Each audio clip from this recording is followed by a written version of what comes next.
Technical অ্যানালাইসিসে দুটো নাম খুব চলে, গোল্ডেন ক্রস আর ডেথ ক্রস। আসুন ব্যাপারটা সহজ করে বুঝি।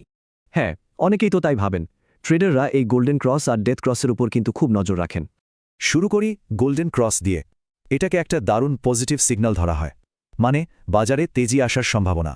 এর মানে হল কেনার আগ্রহটা বিক্রির চেয়ে বেশি, যা একটা লম্বা আপট্রেন্ডের শুরু হতে পারে।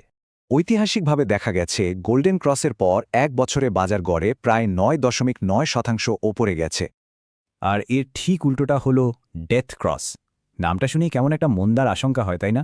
এটা বোঝায় যে বাজারে বিয়ার্সরা মানে বিক্রেতারা ক্রমশ শক্তিশালী হচ্ছে, বিক্রির চাপ বাড়ার এটা একটা স্পষ্ট ইঙ্গিত। ডেটা বলছে ডেথ ক্রসের পর 6 মাসের মধ্যে বাজার গড়ে 7.8% পর্যন্ত পড়েছে। আচ্ছা, এই দুটো লাইনের পেছনে আসলে কি আছে? এর মূল রহস্য হল মুভিং অ্যাভারেজ। ব্যাপারটা অনেকটা সৈকতের বোতল গোনার মতো।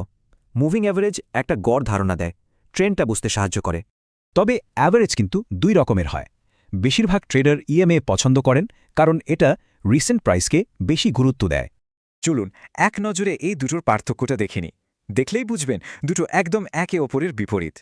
কিন্তু সবচেয়ে বড় প্রশ্ন হল, এগুলো কি আসলেই কাজ করে? সত্যি বলতে ডেটা দেখলে একটু দ্বিধায় পড়তে হয়।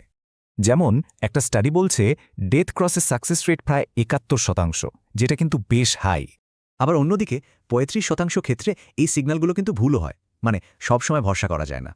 এর একটা বড় সীমাবদ্ধতা আছে। বাজার যখন ট্রেন্ডিং থাকে এটা দারুণ কাজ করে, কিন্তু সাইডওয়েজ মার্কেটে তেমন না। মানে এগুলো যা হয়ে গেছে সেটা কনফার্ম করে, যা হতে চলেছে তা নয়। তাই এদের ল্যাগিং ইন্ডিকেটর বলা হয়। তাহলে উপায়টা কি? শুধু এটার উপর ভরসা না করে অন্য ইন্ডিকেটরের সাথে মিলিয়ে ব্যবহার করাটাই বুদ্ধিমানের কাজ। শেষ পর্যন্ত এই ক্রসওভারগুলো আসলে ভবিষ্যতের পূর্বাভাস দেয় না, এগুলো শুধু মোমেন্টাম বা গতির পরিবর্তনটা জানায়। তাই এগুলোকে ভবিষ্যৎবাণী হিসেবে না দেখে ট্রেন্ড পরিবর্তনের একটা কনফার্মেশন হিসেবে ভাবা যেতে পারে। এটাই হয়তো সবচেয়ে কার্যকরী উপায়।